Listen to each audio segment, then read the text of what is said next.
Sorry for the abrupt cut off there. I completely didn't recognize that we were getting to 15 minutes, which is the kind of limit that I can record these videos at. But essentially, yes, we have the fact that for a long time, Octavian has been describing himself as the Divi Filius. Lepidus has been deposed. Antony is going into a formal relationship in Alexandria, formally rejecting Octavia. Antony also complaining that Octavian was overstepping the powers that were given to him when, he takes the land from Pompeius, while Octavian accuses Antony of desiring to be a Hellenistic king and styling himself as like a supreme ruler in in the East. In particular, this all comes to a head after what is called the donations of Alexandria in 34 BC. What are the donations? Well, basically, Octavian has three kids with, Octavian, geez. Antony has three kids with Cleopatra, the twins, Alexander, Helios, and Selene. And the other child, what's his name? Ptolemy. Essentially, what he does in 34 is he grants these territories. Interestingly, some of these territories are not even fully under Roman control. But basically, his most recent territories, like Armenia, which he conquered, he extends them to both Cleopatra and her children. So Cleopatra is given the title Queen of Queens, Queen of Kings, sorry, and her firstborn Caesarion with Caesar is given the title King of Kings. And so they maintain the region of Egypt while all these different territories are given to the respective children. Now, this is considered to be like a great insult. The title King of Kings is kind of a bit obscure, but essentially, it's very threatening to Octavian. Caesarion is the son of Cleopatra, and so that will always go against him, but he's also the son of Caesar, and Caesar did, formally recognize the child in Rome when Cleopatra came to stay, and she was his formal mistress, so there's no ambiguity there. And the kid's like 13 at this point, so he's definitely becoming a real threat. So while Octavian is in Alexandria and while he's with Cleopatra and living in this open kind of relationship, and he has officially married her, even though, like I said, that's not legal under Roman law, we have essentially a propaganda war in which Octavian, now having kind of the resources that he needs to launch a full campaign, creating a massive propaganda war against Antony in trying to get the Senate support to launch a full-scale campaign. And he really doesn't want to make that a war against Antony, because enough Rome against Rome, Romans against Romans, legions against legions, that is like a big disgrace according to, like, I guess, Roman tradition. The idea that 500 years ago, right, when it was like the Republic proper, Romans would have fought Romans was like, the greatest shame. And so he declares war not on Antony, but a war against Cleopatra. And even though Antony's name is never mentioned, by virtue, he is also declaring war against Antony. So like we have here with Plutarch, who records like this really interesting event where two defectors from Antony's side apparently alert Octavian to Antony's will. And even though, like, as you can see here when you read, Octavian's actions here, where he goes and breaks into the Hall of the Vestal Virgins, which is meant to be like protected, the sacred temple, and takes Antony's will and reads it. This is something that I guess is often debated. Like, some historians state that this was a complete forgery, this will, and that it wasn't true, but it was a lot of a risk on Octavian's behalf, because there were many men who looked down upon him in doing this. But essentially, what he is able to recover is a will that declares, amongst other things, the fact that he wishes to be buried by Cleopatra's side. And this is horrible to the Romans, who see him as kind of, going native, as being seduced by this queen, of like losing his Romanitas, that honor that he had built up as a general, as one of the like major kind of victors of Rome. And so, a lot of men are spurred to take action against Cleopatra as this like seductress, and have lost all respect for Antony. So yeah, that's Plutarch.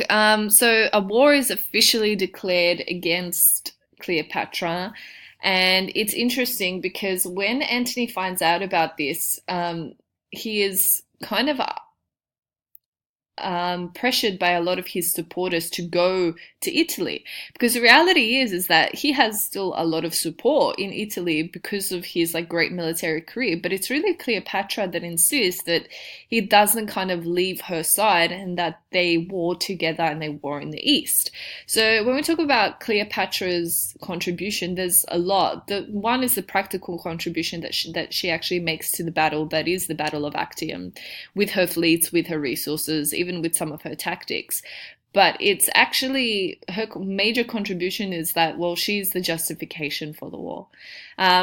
For Octavian's campaign, the fact that she has this control over Antony is a major justification for him. And the war is never against Antony, but against Cleopatra.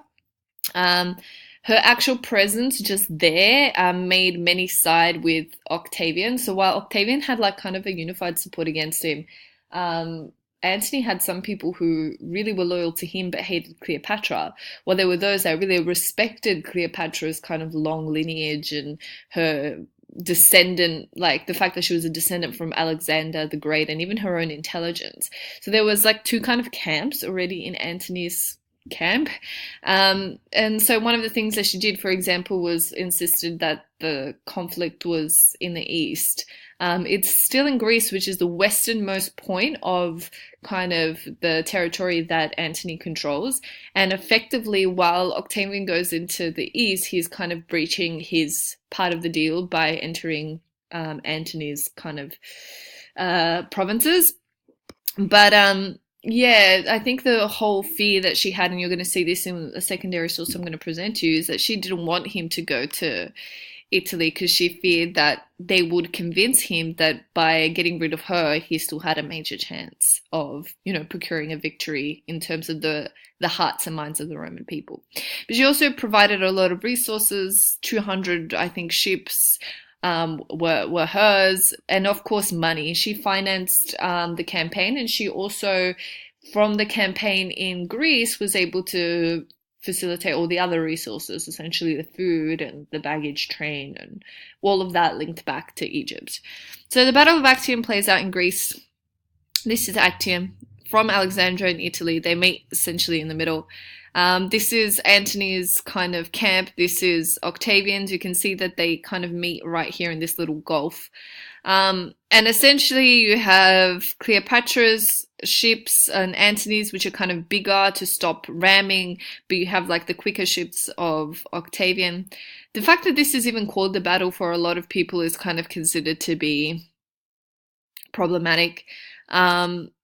Essentially, Mark Antony's just creates an opportunity to escape with Cleopatra's ships, who have all her treasure on it, and they kind of beat out Octavian ships. They leave a lot of his ships behind. I mean, so many people defect from Mark Antony's side to Octavian that he has not enough men for all the ships that he has, so he actually has to burn some of his ships. But with the small kind of fleet that he is given, manned by all these people in the east, in particular Greeks and other Italians that had been living in the provinces, he essentially escapes with Cleopatra. Some people believe that that was his intention. Other people believe that it was his intention to stay, fight, and win, but realized that he couldn't, you know, couldn't do so. So essentially he is able to break through and they travel to Alexandria. In this way, he definitely loses this battle. He loses a lot of his men who decide to defect, and he has a land army that's basically been hanging around in Greece, but that land army now is cut off in terms of supply. So I should have mentioned something before this. Basically, Agrippa, who had proven himself so successful against Sextus Pompeius, had a really good strategy here, which forced kind of Antony into this position, which is essentially he cut off the supply train from Greece to Alexandria. And this meant that a lot of his men were just starving. Like there was essentially a blockade, and a lot of the men were hungry, and a lot of the area around Greece, like even today, it's really, apart from like the olive olives that grow there, it's not very fertile. It's not something where you could just live off the land. So a lot of his men were hungry, and there was bad water, and they were starting to get disease. And so after this actual naval battle, a lot of men defected to Octavian, and the land army realized that they weren't going to get paid because there was a blockade between the money, which was essentially now here, and them, which were essentially here. And because this was a time where, like, this wasn't the old army, you know, where you had that loyalty because you were a Roman fighting for the Senate. These were, yeah, you know, sometimes they could be politicized and be asked to believe in the one man's virtue or another. Maybe they liked Antony or more than Octavian. And to some extent that had pull, but these were essentially hired hands at this point. And they didn't really have much loyalty, and they went where they were paid. And so in this case, they defect as well. And Antony ends up going to Alexandria and basically starts to sulk because he realizes it's over. He realizes that, you know, he's not going to be Octavian, and that Octavian is kind of going to be victorious, and even accuses Cleopatra of treachery at this point. But, you know, he realizes that after this, his options are now limited. There's a whole bunch of archaeological evidence. This is an interesting one because it's a coin of Marcus Antonius here, Mark Antony, and Cleopatra on the other side. She's actually represented as a goddess. But the interesting thing is that these coins are getting debased, which means that their value in terms of the actual silver or gold that's in them is becoming less and less, which is telling us that they're finding it difficult to actually pay their troops when they were being sieged. Which is interesting. So we have widespread disease, dysentery, food scarcity, and of course the coins.